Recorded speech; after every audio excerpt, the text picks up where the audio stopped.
మీ అందరికీ వందనాలండి. మరి దేవుని యొక్క వాక్యాన్ని కొద్ది నిమిషాలు, ఖచ్చితంగా ఇప్పుడు 9 అయ్యింది, మనము దేవుని యొక్క వాక్యాన్ని కొంచెము సేపు శ్రద్ధగా దేవుని యొక్క మాటల్ని మనము నేర్చుకోవాలి. చూడండి, ద్వితీయోపదేశకాండము 4వ అధ్యాయము 4వ వచనం ఒకసారి చదవండి. ద్వితీయోపదేశకాండము 4వ అధ్యాయము 4వ వచనం అండి. మీ దేవుడైన యెహోవాను హత్తుకొనిన మీరందరూ నేటి వరకు సజీవులై ఉన్నారు. నా దేవుడైన యెహోవా నాకు ఆజ్ఞాపించినట్లు మీరు స్వాధీనపరచుకొనబో దేశమును మీరు ఆచరించవలసిన కట్టడలను నేర్పితిని. ఈ కట్టడలన్నిటినీ మీరు గైకొని అనుసరింపవలెను.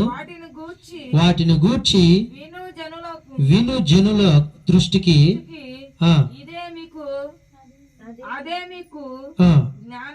జ్ఞానము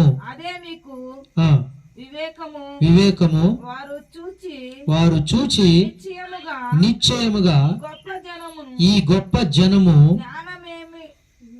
జ్ఞాన వివేచన గల జనమని చెప్పుకొందురు. దేవునికి స్తోత్రం. చూడండి, ఇంకొక మాట 7వ వచనంలో కూడా, ఏలయనగా మనము ఆయనకు మొర్ర పెట్టినప్పుడల్లా మనకు ఉన్నట్లు మరి ఏ గొప్ప జనమునకు ఏ దేవుడు సమీపముగా ఉన్నాడు. దేవునికి స్తోత్రం. ఈ మాటలను మాత్రం మట్టుకు మనం జ్ఞాపకం చేసుకుంటే చాలండి.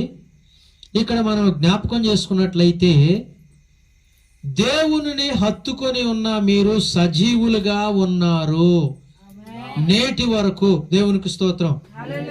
ఆయన్ని హత్తుకున్న వారందరూ కూడా సజీవులుగా ఉంటారు. ఆయన్ని హత్తుకున్న వారందరూ కూడా సజీవులుగా ఉంటారు, క్షేమంగా ఉంటారు, నెమ్మదిగా ఉంటారు, సమాధానం కలిగి ఉంటారు, ఉన్నంతలో సంతృప్తి కలిగి ఉంటారు. దేవునికి స్తోత్రం. ఉన్నంతలో సంతృప్తి కలిగి, సమృద్ధి కలిగి, సమాధానం కలిగి, శాంతిని కలిగి ఉంటారు. కానీ ఆయన్ని హత్తుకున్నటువంటి ఈ జనాంగము నేటి వరకు సజీవులుగా ఉన్నారు. తర్వాత ఇంకొక మాట ఏం చెప్తున్నాడంటే, లోకములో ఉన్నటువంటి జనులు మనల్ని చూసినప్పుడు దేవుని బిడ్డలుగా ఉన్న వీరు గొప్ప జ్ఞాన వివేచన కలిగినటువంటి ప్రజలని జనులు చెప్పుకుంటారంట. దేవునికి స్తోత్రం. జనులు చెప్పుకుంటారంట మనల్ని చూసిన వారు. అంతేకాకుండా దేవుని నమ్మిన ప్రతి వారు కూడా, మీరు బాగా జ్ఞాపకం చేసుకోండి, కొంచెం డెప్త్గా ఆలోచన చేయండి. దేవుణ్ణి నమ్మినటువంటి ప్రజలు జ్ఞానము కలిగి ఉంటారు, క్షేమం కలిగి ఉంటారు, ఆశీర్వాదం కలిగి ఉంటారు, నెమ్మది కలిగి ఉంటారు, అభివృద్ధి కలిగి ఉంటారు. కొంతమంది దేవుణ్ణి నమ్ముకొని మొత్తం పోయిందండి, దిగజారిపోయామండి, ఏమీ లేదండి, అన్నీ వ్యతిరేకాలే వచ్చినాయండి అని నువ్వు అత్తుకున్నావా? అంగీకరించావా? అసలు దేవుడు మాట కంటే నీకు జ్ఞానం ఉందా? కొంతమంది ఉంటారు, దేవుడు అంటే భయం ఉండదు, దేవుడు అంటే వివేకం ఉండదు, దేవుడి యొక్క గొప్పతనాన్ని కూడా గుర్తించలేరు. అందుకని అలాంటి వాళ్ళే దిగజారిపోయినటువంటి స్థితిలో ఉంటారు. ఈ రోజున వివేకము, ఇక్కడ దేవుని బిడ్డలు ఏమని చెప్తున్నారంటే, దేవుని బిడ్డల గురించి ఏమని పలుకుతుందంటే మాట, సూచన ప్రతి జనాంగము కూడా, జనాంగం అంటే ప్రతి అందరూ దేవుడు సృష్టించిన ప్రజలే కానీ దేవునికి దూరం అయిపోయిన ప్రజలు దేవుని బిడ్డలను చూసినప్పుడు వీళ్ళు చాలా బలవంతులు, వీళ్ళు చాలా జ్ఞానవంతులు, వీళ్ళు చాలా వివేకవంతులు అని చెప్పుకున్నారట. దేవునికి స్తోత్రం. చాలా వివేకము కలిగినటువంటి వారని. మీకు సందర్భం గుర్తు చేస్తాను. ఒక దేశంలో ఒక రాజుకి ఒక కళ వచ్చింది. ఆ కళ వచ్చినప్పుడు ఆ కళ వచ్చింది కానీ ఆ కళకు భావం ఏమీ అర్థం కావట్లేదు. అర్థం కానప్పుడు ఆ చూసినటువంటి ఆ కళ విషయంలో అతను చాలా కలత చెందాడు. దేవునికి స్తోత్రం. చాలా కలత చెంది గారడీ విద్య కలిగిన వారిని, మాంత్రికుల్ని, జ్యోతిష్కుల్ని వీళ్ళందరినీ పిలిపించిన దానికి భావం ఎవరు చెప్పనే షడ్రక్. కానీ ఒక వ్యక్తిని గూర్చి సాక్ష్యం చెప్తారు. దేవుని యొక్క ఆత్మ వివేచన కలిగినటువంటి మనుషుడు ఉన్నాడు, దానియేలు. దేవునికి స్తోత్రం. అతన్ని తీసుకొస్తే నీ భావం చెప్తారని చెప్పాడు. దేవునికి స్తోత్రం. నీ భావము చెప్తారు. వాళ్ళు ఎవరాళ్ళు? ఇప్పుడు ఇక్కడ మనం ఏం చదువుకున్నాం? వారు దేవుని ప్రజలు, వివేకము కలిగిన ప్రజలు, జ్ఞానము కలిగిన ప్రజలు. ఆయన తీసుకొస్తే నీ ఓదా రంగు వస్త్రం వద్దు, నీ గోల్డ్ చైన్ కూడా నాకు అవసరం లేదు. కానీ దేవుడు నిన్ను రాజుగా నియమించాడు, అధికారిగా నియమించాడు. కానీ దాన్ని నువ్వు నిలబెట్టుకోలేకపోయావు కాబట్టి నువ్వు పశువుల మధ్యలో గడ్డి మేయాల్సి వస్తుందని చెప్పాడు. దేవునికి స్తోత్రం. ఒక విషయం ఏంటంటే, ప్రేమైన దేవుని బిడ్డలారా, దేవుని బిడ్డలకి వివేకం ఉంటుంది, దేవుని బిడ్డలకి జ్ఞానం ఉంటుంది, దేవుని బిడ్డలకి ఆశీర్వాదం ఉంటుంది, దేవుని బిడ్డలకి అభివృద్ధి ఉంటుంది. అప్పుడు వాళ్ళు ఏం చేశారు? ఆ బబులోనులోని ఒక జ్ఞానవంతులుగా ఉన్నారని వాళ్ళని ఒక అధిపతులుగా చేశారు. వాళ్ళ దేవునికి స్తోత్రం. ఆయన్ని అధిపతులుగా చేశారు, ఒక అధికారిగా చేశాడు దానియేలుని. ఆయన సహోదరులుగా స్నేహితులను కూడా, షడ్రకు, మెషకు, అబేద్నెగో అనబడిన వారు కూడా ఆ దేశానికి ఒక బానిసలుగా కొనిపోబడినటువంటి వారు వాళ్ళు. దేవునికి స్తోత్రం. బానిసలుగా కొనుక్కోబడినటువంటి వారు వాళ్ళు. అలాంటి వారిని ఆ దేశానికి అధిపతులను చేశాడు. దేవునికి స్తోత్రం. ఎవరు చేశారు? దేవుడు చేశాడు. మన జీవితంలో కూడా మనం జ్ఞానం కలిగి జీవిస్తే దేవుడు మర్మాలు మనకు తెలియపరుస్తాడు. బ్రతుకునిచ్చిన వాడు దేవుడు, బ్రతుకు తెరువునిచ్చిన వాడు దేవుడు, స్థితినిచ్చిన వాడు దేవుడు. ఈ ప్రాంతాల్లో ఉన్న మనం, భారతదేశంలో ఉన్న మనం చెట్లకి, పొట్లకి, రాళ్ళకి, రప్పలకి మొక్కి శాపగ్రస్తులు అయిపోయారు. కానీ ఇప్పుడు ఈ రోజున ఈ లైట్ సృష్టి అంటే దాన్ని కనుక్కున్నటువంటి వ్యక్తి దేవుని బిడ్డ, క్రైస్తవుడు. ఒక విమానాన్ని కనుక్కున్నవాడు, ప్రతి యంత్రాన్ని కనుక్కున్నవాడు క్రైస్తవుడు. మనం కనుక్కుంది ఏంటి? మన దేశంలో మనం కనుక్కుంది ఏంటో తెలుసా? బతుకున్న కూడా సచ్చినోడితో పెట్టి తగలబెట్టడం, పుట్టిన బిడ్డలను పుట్టినట్టు నదుల్లో ఇసిరేయటం, ఎద్దు పేడ తిని ఆవుచ్చ తాగటం నేర్పారు పూర్వీకులు. దేవునికి స్తోత్రం. ఆ మంద ఉప్పుడికి కూడా వాళ్ళు రారు, చేసుకునేవాడిని శుభ్రంగా. దేవుడు కఠినమైన ఉగ్రత ఎత్తాడు. దేవునికి స్తోత్రం. ఇది కానీ దేవుని బిడ్డలో జ్ఞాన వివేచన కలిగి ఉంటారంట. సంఘానికి వచ్చి సంఘంలో ఉండకుండా కూడా కొంతమంది మూర్ఖులుగా ప్రవర్తిస్తారు. వాళ్ళు వర్ధిల్లలేరు. దేవునికి స్తోత్రం. మూర్ఖత్వాన్ని విడిచిపెట్టాలి, అవిధేయతని విడిచిపెట్టాలి. ఎంతకాలం నడిచినా ప్రార్థన చేయటం కూడా రానోళ్ళు కూడా ఉంటారు. కానీ అట్లా నువ్వు ఇక్కడ గురించి నేను చెప్పట్లేదమ్మా. కొంతమంది ఉంటారు అసలు ప్రార్థనే రానోళ్ళు ఉంటారు. వాళ్ళు దేవుణ్ణి ఏమడుగుతారు? దేవుణ్ణి అడగందే మనకి ఏమొస్తుంది? ఒక వ్యక్తి ప్రార్థన ప్రతి ఒకరికి స్వరం సరిగ్గా రాక పాట రాదు. కొంతమందికి పాడతారు, కొంతమందికి తాళం నడుచుద్ది, కొంతమందికి నడవదు. దాని గురించి మనుషుల్ని ఎవరిని కూడా కించపరచాల్సిన అవసరం ఏం లేదు కొన్ని పాటల విషయంలో. కానీ ప్రార్థనకి ఏమైందండి? ప్రార్థనకు తాళం పోద్దా, రాగం పోద్దా? మా సంఘంలో ఒక ఆమె ఉంది, ఎవరి గురించి చెప్పండి. ప్రార్థన చేయమంటే కారణం చెయ్యయ్యా, కారణం చెయ్యి. ఏంటి నీ కారణం? నువ్వు సత్యాకి నీ కారణం జరగాల. ఏంట కారణం ఏంటి? అసలు ఇదే మాట నేను కరెక్ట్గా చెప్తున్నా. కారణమా? కార్యం అనే మాట దొంగ మాటలు ఎంత చక్కగా చెప్తారనుకుంటారు, తీ మాటలు ఎంత చక్కగా చెప్తారనుకుంటారు. అబ్బో నునుపు గారద్దంట. దేవునికి స్తోత్రం. హల్లెలూయా. ఎందుకు లోక సంబంధమైన జ్ఞానం ఎంత నేర్చుకుంటే ఏమవుద్ది? ఈ రోజు దేవుని పిలిపోతే నువ్వు దేవుడికి ఏం సమాధానం చెప్తావు? నిన్ను కాపాడాడు, నిన్ను పోషించాడు, నీకు ఆహారాన్ని ఇచ్చాడు, నీకు వస్త్రాన్ని ఇచ్చాడు, నిన్ను కనికరించాడు. ఇదేనా నువ్వు నేర్చుకున్న జ్ఞానం? కనీసం కొంతమందికి ఆదివారం విలువ కూడా తెలవదు. ఆదివారం విలువ కూడా తెలియక మా సంఘంలో ఒక ఆమె ఇటు మన చర్చి రోడ్డు మెయిన్ రోడ్లోనే ఉంటుంది. మెయిన్ రోడ్లో ఉంటుంది, కొన్ని బయటికి వెళ్ళకూడదు. మెయిన్ రోడ్లో ఉంటుంది. మెయిన్ రోడ్లో ఉంటుంది కాబట్టి బొట్టించుకెళ్తుంటే మనకు కాపాడతారని డొంక రోడ్లలో తిరిగి వెళ్ళి పచ్చివాతం వచ్చింది. ఏం సంపాదించింది? అది దేవునికి స్తోత్రం. పచ్చివాతాన్ని సంపాదించింది. అయ్యగారు కరెంట్లు పెట్టారు అయ్యా, దెబ్బకి ₹1,00,000 అయితేనే అయ్యా అంటుంది. 200 కోసం చూస్తే ₹1,00,000 అట్టాగే అయినాయి. దేవునికి స్తోత్రం. అవ్వాలని కోరుకోవటం కాదు. ప్రతి సేవకుడు సంఘం కోసం కన్నీరు కారుతాడు, కానీ ఎవరో పాడవాలని ఎవరో కోరుకోరండి. వాళ్ళంతరం వాళ్ళు అట్లా చేయకూడదండి. 200 ఎటువస్తే ఎడిపోవండి. డాక్టర్ దగ్గరికి ఒక రోజు వెళ్తే డబ్బులు కట్టేటప్పటికి చెమటలు పట్టుకొస్తున్నాయి. దేవునికి స్తోత్రం. డబ్బులు కట్టేపటికి మన అతిక్రమాలు, మన అవిధేయతలు, మన మోసకరమైన జీవితాన్ని విడిచిపెట్టాలండి. దేవునికి స్తోత్రం. ఈ లోకంలోనికి మనం ఏమీ తీసుకురాకుండా దిగంబరులుగా వస్తే మనకు ఘనత ఇచ్చాడు, ఆహారం ఇచ్చాడు, ఇష్టపడిన వాళ్ళకి ఎండిని ఇచ్చాడు, బంగారాన్ని ఇచ్చాడు, అన్నీ ఇచ్చాడు.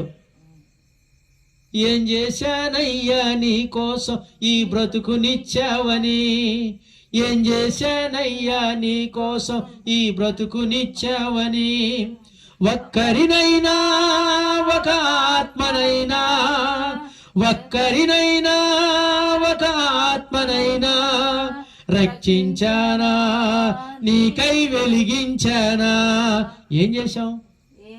ఏమి చేయలా. నేను చెప్పిన లాంటి వాళ్ళు మీరు మంచి వాళ్ళు లేండి, సగటు టైంకి వచ్చారు. దేవునికి స్తోత్రం. కాబట్టి ఒక్కరినైనా రక్షించడానికి కొంతమంది ఉపయోగపడకపోగా వీళ్ళని చూసి ఇతరులు చెడిపోయేటట్టుకు పాడైపోయిన వాళ్ళు ఉన్నారు. దేవునికి స్తోత్రం. చెడిపోయిన గుంపు అన్నమాట. ఈ రోజునే కాదు, మోషే నడిపించిన కాలంలోనే ఉన్నారు. దేవునికి స్తోత్రం. ఏం గుంపు అది? చెడిపోయిన గుంపు. ఆయమన్నోళ్ళు అయితే వాళ్ళు జడగొట్టినా చెర్ర అనుకోండి. దేవునికి స్తోత్రం. ఏం గుంపు అది? చెడిపోయిన గుంపు, పడిపోయిన గుంపు, పాడైపోయిన గుంపు, రాలిపోయిన గుంపు. దేవునికి స్తోత్రం. ఎక్కడో తెలుసు అంటారా? ఎన్నోసార్లు గద్దించాడు మోషే, ఎన్నోసార్లు దేవుడు మహిమను కనపరిచాడు. అయినా కొరాహు, అబీరాము, దాతాను వీళ్ళు మారతలేదంట. దేవునికి స్తోత్రం. ఎప్పుడు కూడా మోషే మీద అంటే సేవకుడి మీద ఎదురు తిరగటం, దేవుడి మీద ఎదురు తిరగటం. సేవకుడి మీద కొంతమంది అంటారు, దేవుడికి ఏం భయపడతారండి సేవకుడు? అసలు సేవకుడిని అక్కడ నిలబెట్టింది ఎవరు? దేవుడే. నీ కనపడే ఆయనకి భయపడకపోతే నువ్వు కనపడిన ఆయనకి ఏం భయపడతావు? భయపడతావు అసలు? ఇప్పుడు ఇంట్లో మాట్లాడటం అలవాటు అయినోడు బయట మాట్లాడతాడు. దేవునికి స్తోత్రం. నిశ్శబ్దంగా ఉన్నోడు ఎక్కడైనా నిశ్శబ్దంగా ఉంటాడు. దేవునికి స్తోత్రం. ఒక్కోసారి ఎట్టుండి ఒక్కోసారి అట్టుండాలన్నది కుదరదు. ఇక్కడ దురుసుగా మాట్లాడుతూ నేర్చుకున్నప్పుడు బయట కూడా మాట్లాడతాం. నేర్చుకుని ఎక్కడ పడితే అక్కడ మాట్లాడతాం. అట్లా ఎక్కడో సాటి ఎవరంటే డ్రామా నేర్చుకున్న యాక్టర్లు అయితే ఇది తేజీ కాబట్టి అక్కడికి వెళ్ళినప్పుడు మాత్రమే అట్లా దాన్ని కొనసాగించడానికి కుదురుద్ది. రియల్ లైఫ్ లో అది కుదరనే. ఇక్కడ మాట్లాడితే అక్కడ మాట్లాడతాం, అక్కడ మాట్లాడితే ఇంకోసారి కూడా మాట్లాడతాం. మంచోడు ఎక్కడైనా మంచిగా ఉంటాడు. దేవునికి స్తోత్రం. అది పరిస్థితి.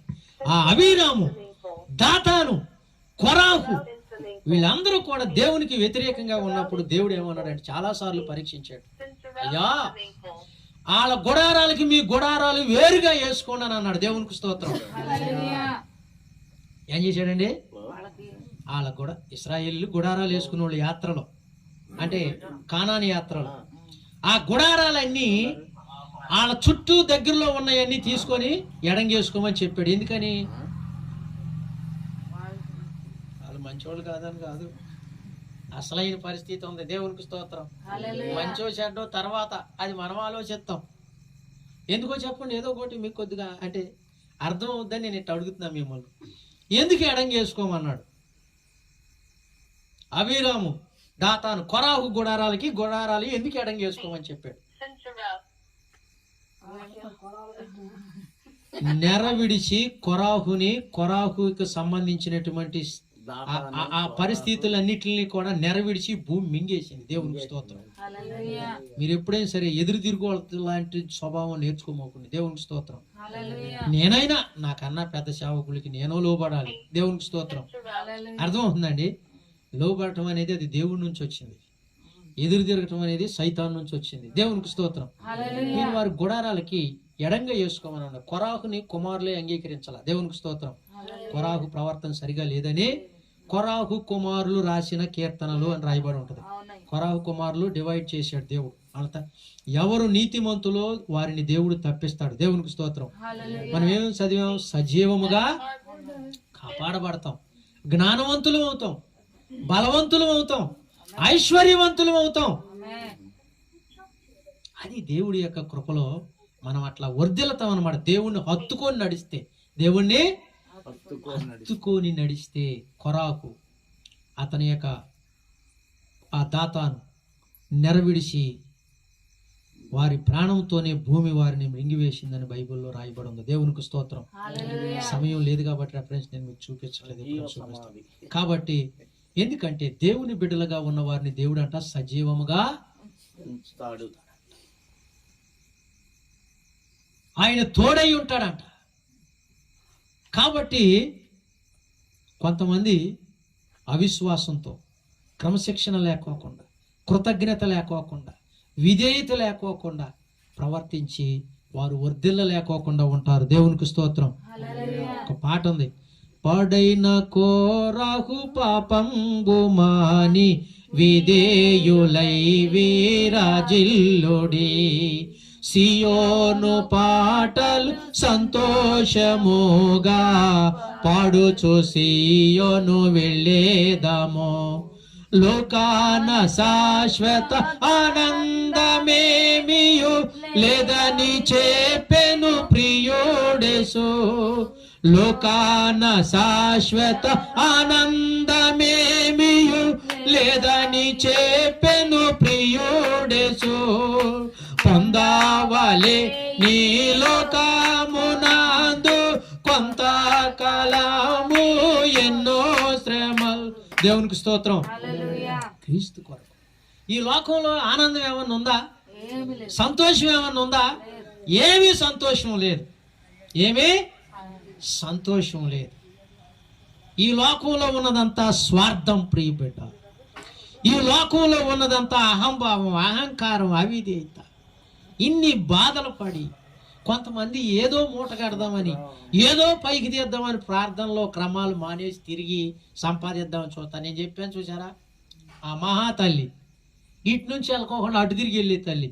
ఆ కాళ్ళు అట్టట్ట కరెంట్లు పెట్టి బాగు చేసి కాళ్ళు నొప్పులు వస్తుంటే ఇద్దరు కొడుకులు ఆమెకి కాళ్ళు నొప్పులు వచ్చి బాధ వచ్చి, అరే ఒక మందు వేళ తేరని చెప్తే, నేనా తెచ్చాను ఆడుదేమను. ఇద్దరు కొడుకులు. దేవునికి స్తోత్రం. నువ్వు ఎంత సంపాదించినా ఏది చేసినా ఏమన్నా ఆదరణ ఉందా? అట్టని మీ పిల్లలకి ఏం సంపాదిద్దాం కాదు నేను అనేది. దేవునిలో క్రమంగా నడిస్తే నీ పిల్లలు బాగుపడతారు, నువ్వు బాగుపడతావు, నీకు క్షేమం ఉంటది. దేవునికి స్తోత్రం. జ్ఞానం లేకోకుండా, వివేకం లేకుండా నేను చూస్తున్నానండి. ఎవరో చెప్తే ఇలా నేను ఎప్పుడే ఇలాంటి కూర్చున్నా, ఆ కుర్చీలు అటు కూర్చున్నా. ఇద్దరు కొడుకులు, 10 ఎకరాల భూమి ఉంది. పిల్లికి బిచ్చం బెటర్ అంటే చాలు. మనకు బిచ్చం పెట్టకపోయినా మనకు బిచ్చం పెట్టేవాడు పైన ఉన్నాడు. దేవునికి స్తోత్రం. కనీసం పిల్లికి ఎవడు పెట్టడు కదా. కనీసం పిల్లికి బిచ్చం పెట్టడం కూడా అమ్మాయికి తెలియదు. బైబిల్లో ఒక మాట ఉంది, కనికరము గలవారు ధన్యులు దేవుని చేత కనికరించబడతారు అన్నాడు. మనిషి అనేవాడికి కనికరం ఉండాలి, దయ ఉండాలి, ప్రేమ ఉండాలి.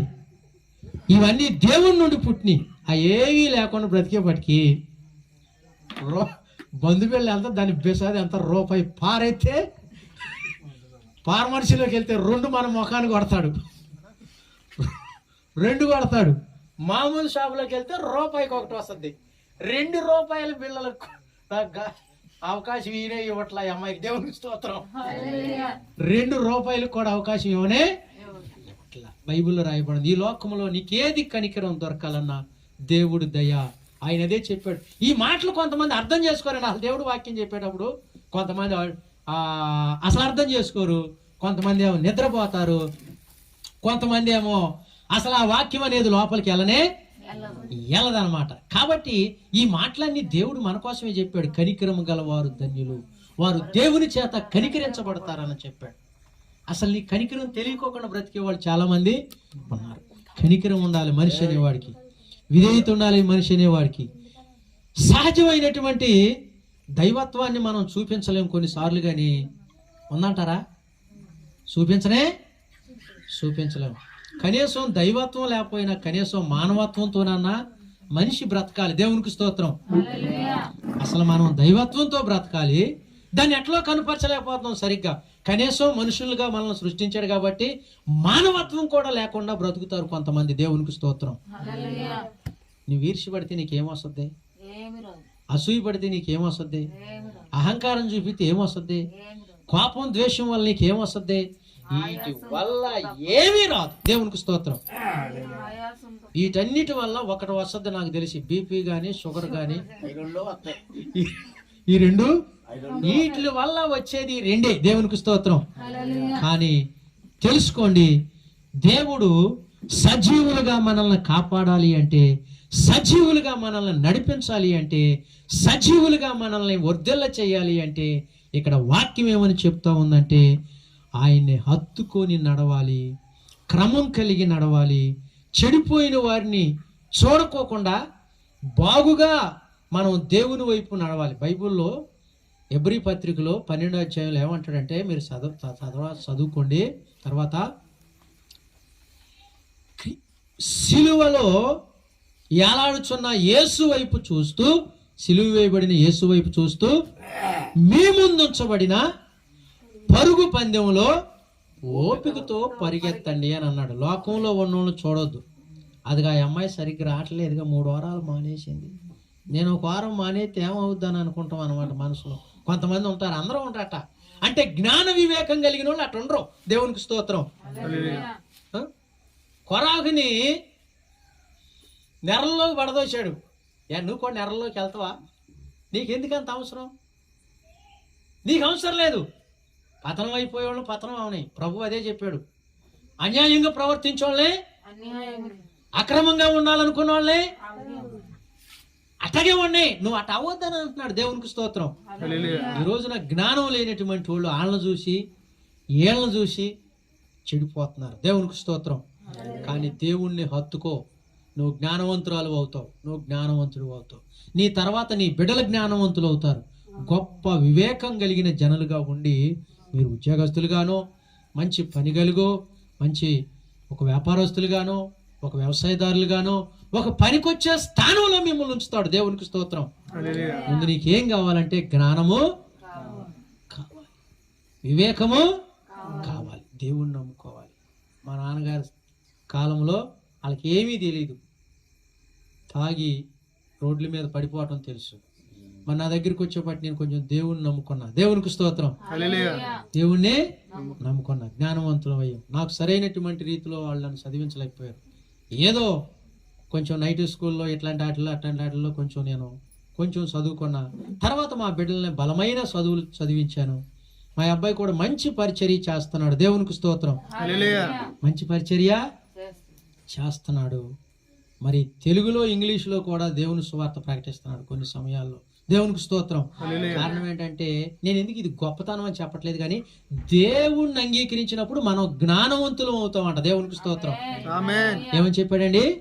జ్ఞానవంతులం అవుతాం, ఐశ్వర్యవంతులం అవుతాం, బలవంతులం అవుతాం, గొప్పవారిగా ఉంటాం అన్నమాట. దేవునికి స్తోత్రం.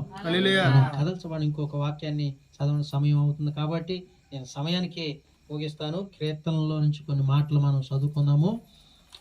కీర్తనల గ్రంథము 46వ అధ్యాయము 1వ వచనం కొన్ని మాటలు చదవండి. త్వరగా చదవండి అమ్మా. త్వరగా చదవాలి. దేవుడు ఆ, ఆశ్రయమును దుర్గమునై ఉన్నాడు. ఆపత్కాలములో ఆ, ఆయన నమ్మదగిన సహాయకుడు సహాయకుడు కావున కావున భూమి మార్పు నొందినను సంద్రములలో నడి సముద్రములో పర్వతములు మునిగిపోయినను వాటి జలములు ఆ, పోషించుచు ఆ, నురుగు కట్టినను నురుగ కట్టినను పొంగునకు పర్వతములు కదిలినను కదిలనను భయపడము. మనము భయపడము. స్తోత్రం. దేవునికి స్తోత్రం. హల్లెలూయా. ఎందుకంటే ఆయన ఏమన్నాడు? మనం మొదట చదివిన మాటలో మనము మొర్ర పెట్టినప్పుడల్లా మనకు తోడై ఉన్నట్టు ఏ జనమునకు ఏ దేవుడునో తోడుగా లేడు. ఆ సమీపంలో కూడా లేనే. కానీ మన దేవుడు మనకు తోడై ఉన్నాడు కాబట్టి పర్వతములు తొలగిన, సముద్రపు పొంగు నురుగగట్టిన, జలముల మధ్యలో పర్వతాలు మునిగిపోయినా మన దేవుడు మనకు తోడై ఉన్నాడు కాబట్టి మనము భయపడము. మనము భయపడము. కాబట్టి అంతేకాకుండా 4వ వచనంలో ఒక్క నది కలదు. దాని కాలువలు ఆ, దేవుని పట్టణమును ఆ, సర్వోన్నతుని మందిరపు పరిశుద్ధ స్థలమును ఆ, సంతోషపరుచుచున్నవి. సంతోషపరుచుతున్నవి. దేవుడు ఆ పట్టణంలోనున్నాడు. ఆ, దాని దానికి చలనము లేదు. అరుణోదయమున ఆ, దేవుడు దానికి సహాయం చేస్తున్నాడు. దేవునికి స్తోత్రం. అరుణోదయమున ఆ పట్టణానికి దేవుడు తోడై ఉన్నాడు కాబట్టి దానికంట చలనం లేనే లేదు. మన గృహానికి తోడై ఉన్నాడు, దీనికి చలనం లేదు. మనకు తోడై ఉన్నాడు, మనకి చలనం లేదు. దేవునికి స్తోత్రం. హల్లెలూయా. ప్రతి ఉదయమున నీ కృపలో నేను ఉల్లసింతుని. ప్రతి ఉదయమున నీ కృపలో నేను ఉల్లసింతుని. నీ రక్తాభిషేకం కడిగనే నా అంతరంగమంతయును.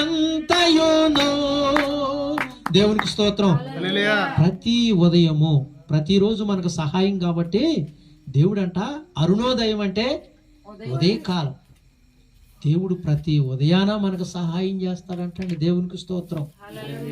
ఎందుకంటే ఒక పక్కన పర్వతాలు మునిగిపోయినా, మెట్టలు తత్తరిల్లినా, ఘోషించిన దేవుడు మనం ఆయన్ని హత్తుకొని ఉన్నాం కాబట్టి, అర్థమవుతుందండి, మనం ఆయన్ని హత్తుకొని ఉన్నాం కాబట్టి ప్రతి ఉదయాన సహాయం చేస్తాడంట. కొంతమంది అనుకుంటారు, మా సంఘంలో ఒక ఆయన మంచిగా యవనస్తుడు, మరి యవనస్తుడు ఏం కాదు, ఇంచుమించు మీ వయసు ఉండదు, చాలా నమ్మకంగా ఉంటాడు, దేవుని సన్నిధిలో క్రమంగా వస్తాడు. ఫంక్షన్ ఉన్నా సరే ఆ ఫంక్షన్కి వెళ్ళి ఊరినట్ల కనబడి ఆదివారపు ఆరాధనలోకి వచ్చేస్తాడు. దేవునికి స్తోత్రం. ఇద్దరు భార్య భర్తలు అట్లాగే వస్తారు. అస్సలు మానరావు. ఏదైనా హాస్పిటల్లో ఉంటేనే తప్ప అస్సలు మానరావు. ఆయన ఏమన్నాడంటే, అయ్యా నువ్వు అయిపోయేటప్పుడు ప్రార్థనకు వస్తున్నావేంటి అని అన్నాడు. దేవునికి స్తోత్రం. ప్రార్థన గంట తర్వాత వస్తావేంటి, కొంచెం టయానికి రావచ్చుగా అని అన్నాడు. నేను అదే చెప్పాను అనమాట, మీకు చెడిపోయిన వాళ్ళతో పెట్టుకోవద్దని చెప్పా. దేవునికి స్తోత్రం. అర్థం ఉందండి, అర్థం చేసుకో. అయితే ఈ మాట అన్నాడండి, ఏమల్లా ఆ టయానికి ఈ టయానికి వస్తారేంటంటే కొంచెం టయానికి వస్తే బాగుంటుంది కదని అన్నాడు.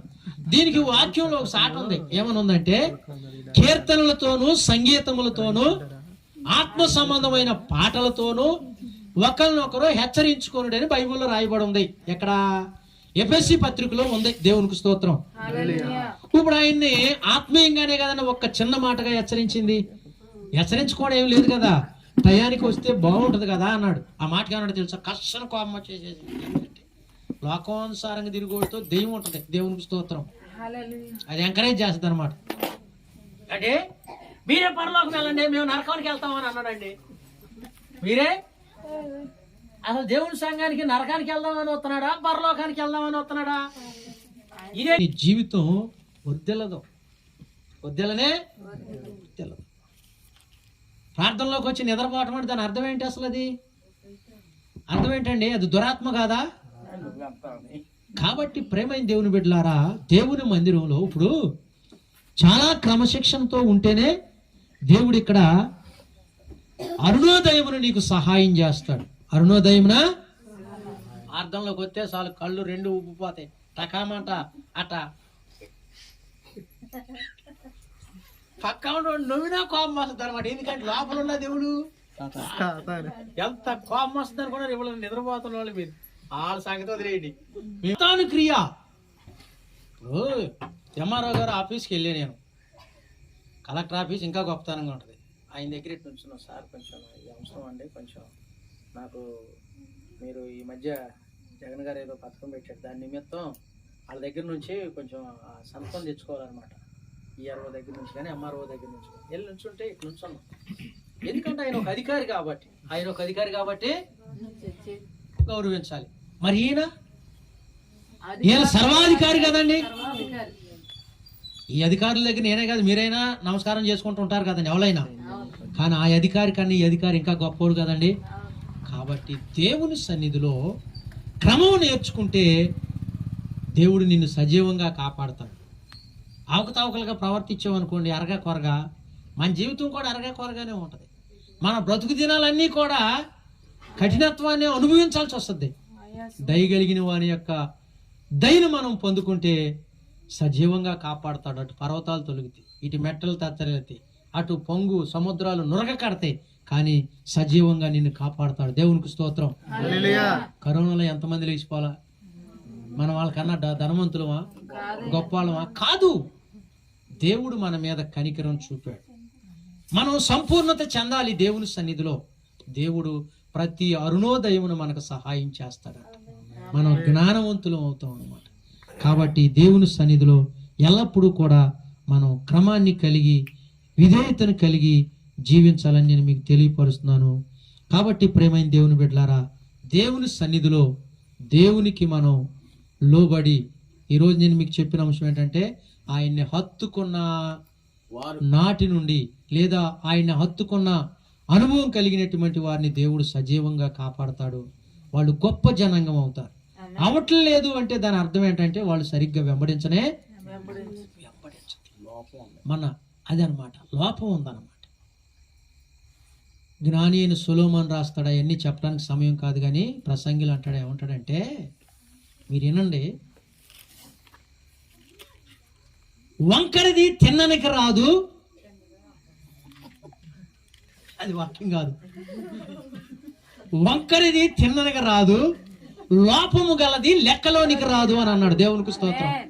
లోపము గలది లెక్కలోనికి, లోపము గలది లెక్కలోనికి. ఎవరు బాధపడాడు? ఎదురు తిరుగుళ్ళు లెక్కలోకి వస్తారా? ఆదివారం ప్రార్థన మానేసి తిరుగుళ్ళు లెక్కలోకి వస్తారా? ఆయన లెక్క చూస్తాడా చూడ్డా? ప్రకటన గ్రంథంలో ఏమని ఉంటదంటే, ఆరాధన జరుగుతున్న సమయంలో వెళ్ళి మందిరాన్ని కొలత వేయి జనాల్ని లెక్కించమని అన్నాడు. దేవునికి స్తోత్రం. మందిరాన్ని కొలత అంటే కొలత లేకుండా కట్టారని కాదు, ఎంత లెక్క జనం బూడారో. దేవునికి స్తోత్రం. అర్థం అవుతుందండి?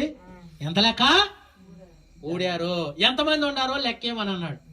బొట్ట పెట్టుకెళ్ళినామో తెలుసుద్ది, పచ్చిలోకి వెళ్ళినామో తెలుసుద్ది, అందరు కూడా లెక్కేసుకెళ్తాడు. ఏ రోజుకి ఆ రోజే లెక్కేసుకెళ్తాడు. ఈ లోకంలో మనకి ఇన్ని లెక్కలు ఉంటాయి. ఇప్పుడు హైదరాబాద్లో ఒక ట్రైన్ ఎక్కడానికే మనం వెళ్ళేటప్పుడు మన జేబులో ఏది ఉన్నా సరే టక్మాట అది అట్ట ఆపేస్తుంది అనమాట. అది చూపిస్తుంది. ఇప్పుడు ఏదో పైన ఇవి వచ్చినాయి కదా, మెట్రో ట్రైన్లు వచ్చినాయి కదా, ఆ స్టేషన్లో మన దగ్గర ఏ ఆయుధం ఉన్నా సరే టక్మని చెప్పేస్తుంది అనమాట. కీయం కీయం కీయం నొక్కుతుంది. మరి మనిషే పనికి వాళ్ళ మనిషి అటు వెళ్ళి తిరిగి వస్తాడో లేనోడు, ఎట్లాంటి వాడికి ఈయన తెలివితేటలు ఉంటే ఆయన చూడలేదా? చూస్తున్నాడా? చూడలేదా? మనం చేసే పనులని చూస్తాడు, మనం మాట్లాడే విధానాన్ని చూస్తాడు, మన పరిస్థితిని అంతటినీ కూడా. ఒక మనిషికే ఇంత టెక్నాలజీ ఉంటే దేవుడికి ఎంత టెక్నాలజీ ఉంది? దేవునికి ప్రేమైన దేవుని బిడ్డలారా, దేవుడు చాలా జ్ఞానవంతుడు. ఆయన అనుసరిస్తే మనము జ్ఞానవంతులు అవుతాం. దేవునికి స్తోత్రం. మనకు కూడా జ్ఞానం వస్తుందండి ఆయన అనుసరిస్తే. మూర్ఖంగా కనుక మనం తిరుగుతున్నాం అనుకోండి, సైతాను యొక్క మూర్ఖత్వం అంతా మనలోకి వస్తుంది. మనకు అప్పుడు జ్ఞానం ఉండదు, వివేకం ఉండదు, ఆశీర్వాదం ఉండదు, నెమ్మది ఉండదు. సాతానికి ఏమైనా నెమ్మది ఉందా? ఆడికి అరికాలు మొదలుకొని తల వరకే సెట్లు ఆడుకుంటూ వెళ్ళిపోయాడంట ఆ ఏపు దగ్గర నుంచి. దేవునికి స్తోత్రం. కొంతమంది మందిరంలో కూడా అట్లా సెట్లు ఆడుకుంటూ వెళ్ళిపోతారు. దేవునికి స్తోత్రం. ఎందుకంటే వాళ్ళ అరికాలు కాడ నుంచి తల వరకు అది మొత్తుతానే ఉంటది. నడువో నడువో నడువో, ఇటు కాదు ఇటు నడు అని చెప్పుద్ది అనమాట. దేవుని మందిరానికి ఆ రోజు రానికోకుండా అటు పంపిస్తుంది. నేను బైబిల్లో రాయబడింది, మన నోటి కాడికి వచ్చిన ఆహారం పాడైపోయినే అంటాడు ఏవేలు. నీ నోటి కాడికి వచ్చింది పాడు చేస్తున్నాడు, నీ బిడ్డల నోటి కాడికి వచ్చింది పాడు చేస్తున్నాడు, నీ జీవితంలో నీ దగ్గరికి మేలు వచ్చింది కూడా పాడు చేస్తున్నాడు. ఆడు పాడు చేస్తున్నాడు అనే సంగతి నువ్వు తెలుసుకొనే పాట పాడే చిన్న పిల్లలు చిన్న పిల్ల పాడుతుంది. ఎక్కడికి నీ ప్రయాణము, ఎందాక నీ ప్రయాణము. చిన్న గౌలేసుకున్న పిల్ల పాడుతుందండి. పరుగెడుతున్నావా సాతానుతో. ఎవరితో? సాతానుతో పరుగెడితే నీకు ఏమీ దొరకదు, చివరకు బూడిదే దొరికింది. దేవునికి స్తోత్రం. కళల్లో పడే బూడిద ఉంటే చూశారు సలిమంట తర్వాత, అదే దొరికింది. దేవునితో నడు, దేవుని బిడ్డలతో నడు, క్రమశిక్షణతో నడు. అయ్యా నాకు ఇది లేదను నీకు ఈకపోతే అప్పుడు అడుగు. దేవునికి స్తోత్రం. మాట మారాలి, క్రియ మారాలి, జీవితం మారాలి, పరిస్థితి మారాలి. కొంతమంది దేవుళ్ళలోకి వచ్చాక ఎక్కువ అబద్ధాలు చెప్పడం నేర్చుకుంటారు. ఎందుకంటే సైతాన్ వాళ్ళకి నేర్పిస్తుంది అనమాట. పేరేమో దేవుళ్ళో, నడకేమో సైతాన్లో. దేవునికి స్తోత్రం. అట్టబద్ధం వాడు అని అననీయ సఫీరా అని ప్రేరేపించి వాళ్ళిద్దరినే లేకోకుండా చేసింది. దేవునికి స్తోత్రం. చిన్నదేలే. కాబట్టి ఒక విషయం గుర్తుపెట్టుకోండి, మన తెలివితేటలు వ్యర్థం, మన జ్ఞానం వ్యర్థం. దేవుడిచ్చే జ్ఞానం మనల్ని ఐశ్వర్యవంతుల్ని చేస్తుంది, సజీవుల్ని చేస్తుంది, మనల్ని నిలబెడద్ది. కాబట్టి దేవుని సన్నిధిలో మీరు జ్ఞాపకం చేసుకోండి, దేవుణ్ణి ప్రేమించండి. బైబిల్లో రాయబడి ఉంది, దేవుణ్ణి ప్రేమించే వారికి పౌలు ఏమని రాశాడంటే సమస్తము మేలుకరంగా సమకూడి జరుగుచున్నవి. దేవునికి స్తోత్రం. సమకూడి జరుగుచున్నవి. ఆయన్ని ప్రేమించే వారికి సమస్తము మేలుకరంగా సమకూడి జరుగుతున్నాయి. ఎందుకంటే సమకూర్చేది ఆయన, సమకూర్చేది ఆయన. కాబట్టి ఆయన్ని ప్రేమించే వారికి సమస్తమును మేలుకరంగా సమకూడి జరుగుతుంటే అప్పుడు పక్కన వాళ్ళు చెప్తూ ఉంటారు, ఏంటి ఈ పనికి వెళ్దాం, అలా ఆయన పనికి వెళ్దాం, ఎట్ట వస్తుంది ఇదంతా అంటారు. దేవునికి స్తోత్రం. ఈ పరిస్థితి ఆశీర్వాదం అనేది ఇతరుడు చూసి ఓర్చుకోలేనంత ఆశీర్వాదం వస్తుంది. దేవుని సన్నిధిలో క్రమాలు పాటిస్తే దేవుడు దీవిస్తాడు. ఒక్క మాటను చదివితే మనం ముగించేసుకుందాం. ప్రేమైన దేవుని బిడ్డలారా, ఆయన 9:10 అన్నారు, 10 లోపు అని అన్నారు. కానీ నేను 10 దాకా కూడా చెప్పను మీకు. 9:30 దాటిందంతే. నేను 10 నిమిషాల్లోనే ముగిస్తాను. ఇక్కడ చూడండి, సామెతల గ్రంథము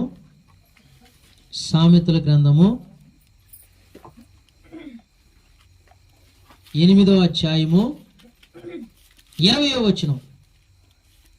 నీతి మార్గమందును న్యాయ మార్గములందును నేను నడుచుచున్నాను. ఎవరైనా? యేసు ప్రభు. ఇది ప్రవచన వాక్యం. యేసు ప్రభు నేను ఇక్కడ మీకు చూపిస్తాను. దేవునికి స్తోత్రం. ఈ అధ్యాయంలో నేను మీకు చూపిస్తాను. ఎందుకంటే బైబిల్లో ఆయన గూర్చి ఆదికాండం కాడ నుంచి ఎన్నో ప్రవచనాలు రాయబడి ఉన్నాయి. దేవునికి స్తోత్రం. కాబట్టి ఇక్కడ అంటున్నాడు, నీతి మార్గమునందును న్యాయ మార్గమునందు నేను నడుచుచున్నాను. చదవండి అమ్మ. నన్ను ప్రేమించు వారిని దేవుణ్ణి ప్రేమిస్తున్నావా, లోకాన్ని ప్రేమిస్తున్నావా?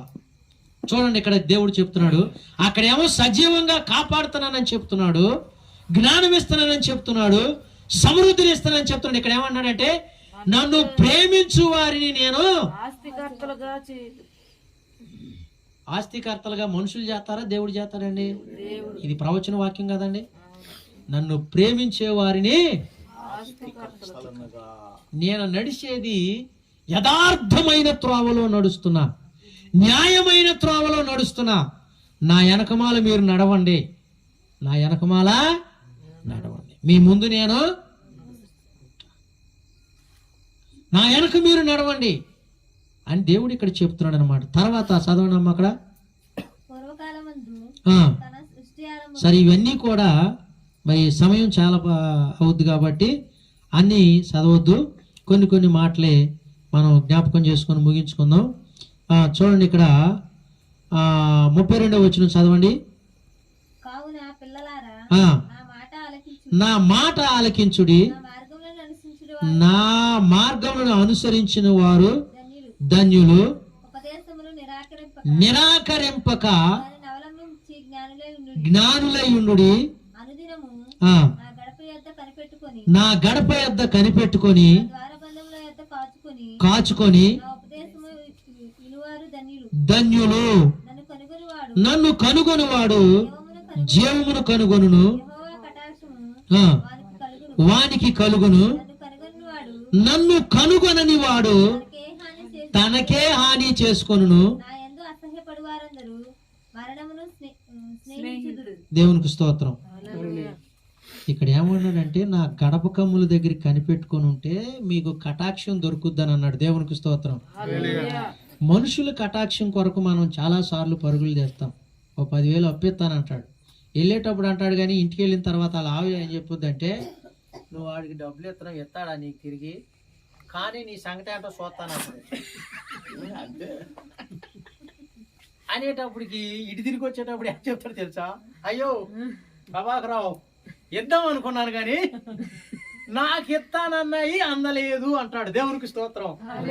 నాకు ఎత్తానన్నాయి అందలేదు కాబట్టి నేను ఇట్లా కానీ అవి అందిని, కానీ పరిస్థితి అడ్డం జరిగింది కాబట్టి అట్టే ఉంటది. కానీ ఇక్కడ ఏమంటున్నాడంటే నా దగ్గర కనిపెట్టుకొని ఉండు, నీకు కటాక్షం దొరుకుద్దని అన్నాడు. దేవునికి స్తోత్రం. నా దగ్గర కనిపెట్టుకోనుండు, కటాక్షము నీకు దొరుకుద్ది. దేవునికి స్తోత్రం. నా యందు కనిపెట్టుకోనుండు. మా అబ్బాయికి ఈ మధ్య అయ్యగారితో చెప్పాను, ప్రార్థన కూడా చేయమన్నాను. కొంచెం ఏదో చిన్న ఒక గెడ్డలాగా వచ్చి ఆపరేషన్ జరిగింది. ఆపరేషన్ జరిగితే మేము చాలా ఇబ్బంది పడుతున్నప్పుడు ఒక దేవుణ్ణి తెలిసినటువంటి బిడ్డ ఆపరేషన్ ఖర్చు మొత్తం ఎంత అయిద్దని అడిగి అంత మట్టుకి ఆ సెల్లో కొట్టాడండి. దేవునికి స్తోత్రం. నా కటాక్ష అంటే దాని ఖర్చు ఎంత అవుద్దో చెప్పమని అన్నాడు. చెప్పిన తర్వాత దేవుని తెలుసుకున్నాడు, మంచి జాబులో స్థాయిలో ఉన్నాడు. అతనే వేరే మా అబ్బాయి ఫ్రెండే అదనమాట. ఎందుకంటే అది నేను అప్పుగా తెత్తమైతే మళ్ళీ అది తిరిగి కట్టాలి. 22,000 అది. దేవునికి స్తోత్రం. 22,000 దానితో అదనపు ఖర్చులు మేము ఇంటికి చేరుకోవటానికి కూడా ఆయనే. దేవునికి స్తోత్రం. వాక్యం ఏమని చెప్తుందంటే నా గడప కమ్ముల దగ్గర కనిపెట్టుకో, నా కటాక్షం నీకు దొరుకుద్ది, నా కనికరం నీకు దొరుకుద్ది. నువ్వు ఎవరి వైపు చూసినా నీకు కటాక్షం దొరకదు. నిన్ను చూసి అసూయ పడేవాడే గాని నీకు సహాయం చేసేవారు ఎవరు లేనే లేరు. అది ఈ రోజుల్లో, ఇది వరకు రోజులు మారిపోయినాయి. దేవునికి స్తోత్రం. కాబట్టి కఠినమైన దినాలు, కఠినమైన మాటలు, కఠినమైనటువంటి పరిస్థితులు ఎదురవుతున్న దినాలు. కాబట్టి ఇక్కడ ఏమంటాడంటే నా గడప కమ్ముల దగ్గర కనిపెట్టుకున్నాడు, కటాక్షం నీకు దొరుకుద్ది. నన్ను కనుగొనువాడు జీవాన్ని కనుగొంటాడని అన్నాడు. దేవునికి స్తోత్రం. ఒక మనిషి దేవుణ్ణి ఎక్కడ కనుగొంటున్నాడండి? ఎండి బంగారం శాపం ఈ లోకం అంతటిని కూడా కళ్ళు కప్పేసింది. దేవుణ్ణి చూసే కళ్ళు మనిషికి లేవు. ముసలాళ్ళేమో టీవీలు పట్టేసినాయి, కుర్రాళ్ళేమో సెల్ ఫోన్లు పట్టేసినాయి. అర్థమవుతుందండి? దెయ్యం ఎంత భయంకరంగా దాడి చేస్తుంది మనుషుల మీద. ప్రేమైన దేవుని బిడ్డలారా, మనం రక్షించబడ్డాము, దేవుని కొరకు ఎదురు చూస్తున్నాము, దేవుని బిడ్డలుగా ఉన్నామని జ్ఞానం కలిగి ఉండాలి. చూడరాని దృశ్యాలు చూడొద్దు, వినరాని దృశ్యాలు వినొద్దు. వాటి వల్ల ప్రయోజనం ఏంటి? వాటి వల్ల ఉపయోగం ఏంటి?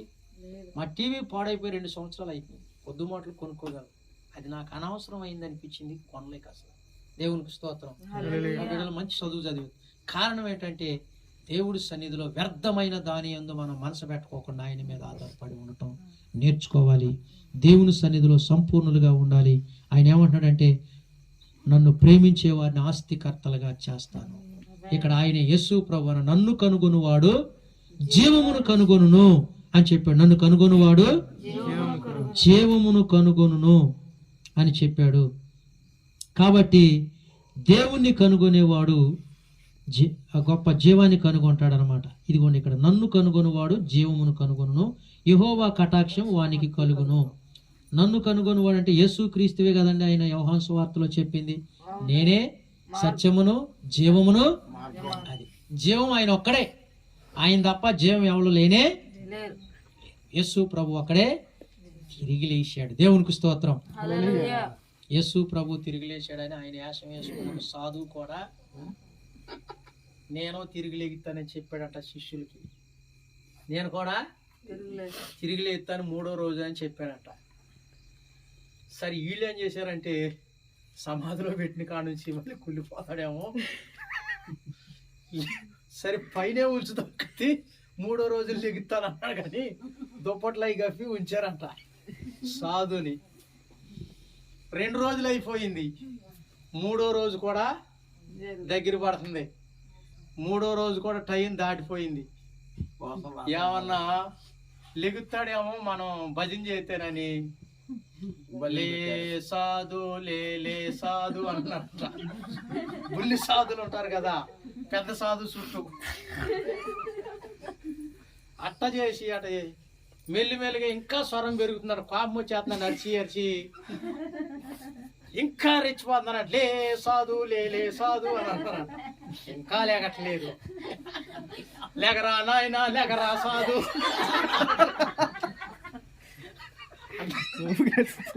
ముందు లే సాధు మొదలు పెట్టినోళ్ళు లేకరా బాబు లేకరా నాయన లేకరా సాధు. పాట ఇది ఉంటది కదా భజన తాలకం పిల్లక ఎంత చేసినా పొట్ట ఉబ్బిపోయి పురుగులు బయటకు వస్తాయి. దేవునికి స్తోత్రం. కానీ మన ప్రభువుని భూమి బంధించలేకపోయింది, బండలు బంధించలేకపోయినాయి. జీవము కలిగిన వాడు వైపు మనం చూస్తే మన ప్రభు అయిన క్రీస్తు జీవము కలిగిన వాడు. ఆయన వైపు మనం చూసినట్లయితే ఆయన కనుగొనిన వాడు జీవాన్ని కనుగొంటాడు, సజీవముగా కాపాడబడతాడు, ప్రతి అరుణోదయమున కనికరం పొందుకుంటాడు. దేవుని కృప మరి యేసురత్నయ్య గారి కుటుంబానికి వచ్చిన మీ అందరికీ మనకు సదాకాలం తోడై నడిపించునుగాక. ఆమేన్. పరిశుద్ధుడు అయిన తండ్రి, ప్రేమ కలిగిన దేవా, ఇదిగో మీ సన్నిధిలో నమ్మకస్తులుగా ఉండటం మాకు నేర్పించండి, యథార్థవంతులుగా ఉండటం మాకు నేర్పించండి. ఈ లోకములోనికి దిగంబరులుగా వచ్చాం. ఆహారాన్ని ఇచ్చావు, వస్త్రాన్ని ఇచ్చావు, ఆరోగ్యాన్ని ఇచ్చావు, క్షేమాన్ని ఇచ్చావు. ఒకనాటి ఆహారానికి కూడా ఆధారం లేని మాకు నీ కనికరంతో నాయన మంచి వస్త్రాన్ని ఇచ్చావు, ఆహారాన్ని ఇచ్చావు, బిడ్డలు మంచి ఎడ్యుకేషన్ ఇచ్చావు. ఉన్నతమైన కృపతో ఇంతవరకు నడిపించినందుకు నీకు స్తుతి చెల్లిస్తున్నాం. మరి యేసురత్నయ్య గారిని ప్రాంతానికి తీసుకొచ్చి సమస్త ప్రజల కొరకు రక్షణ కొరకు మీరు సిద్ధపరిచి కొన్ని సంవత్సరాలుగా ఈ ప్రాంతంలో వారిని మీరు జ్ఞాపకం చేసుకున్నారు, కొన్ని ఆత్మలు రక్షించారు, వారిని అమ్మగారిని బిడ్డను సజీవముగా కాపాడారు. అందును బట్టి కృతజ్ఞతాస్తుతులు చెల్లిస్తున్నాం. ఈ 2024 అంతా కూడా నీ కృపాక్షేమము వారికి తోడుంచు నాయన. మరి మేము వెళుతూ ఉన్నాం. మరి ఒక వారం రోజుల్లో నాయన ఇదిగో తండ్రి 2024లోనికి కాబట్టి మీ దాసుల్ని పరిచర్యని ఇదిగో నాయన మీ దాసురాల్ని వారి బిడ్డని సమృద్ధిగా ఆశీర్వదించి సజీవ లెక్కలో దాచి కాచి కాపాడుతూ ముందుకు కొనసాగింప చేయండి. సంఘాన్ని సంఘ బిడ్డల్ని దాచి కాచి కాపాడుతూ ముందుకు నడిపించండి. నన్ను నా భార్య బిడ్డలు మాకు ఇచ్చిన పరిచర్యలను కూడా సజీవంగా కాపాడుతూ మీ కృపలో వర్ధల చేయమని ఈ కుటుంబానికి వీరి బిడ్డలకు ప్రతి అవసరత మీ మహిమలో తీర్చమని ఇదిగో మీరే ప్రభువా కృప చూపండి. మేమందరము అనుదినము నీ గడపకముల యొద్ద కనిపెట్టుకుని ఉండే భాగ్యాన్ని దయచేయమని నజరేయుడగు యేసు క్రీస్తు ద్వారా ఈ ప్రార్థన అడుగుచున్నాం తండ్రి.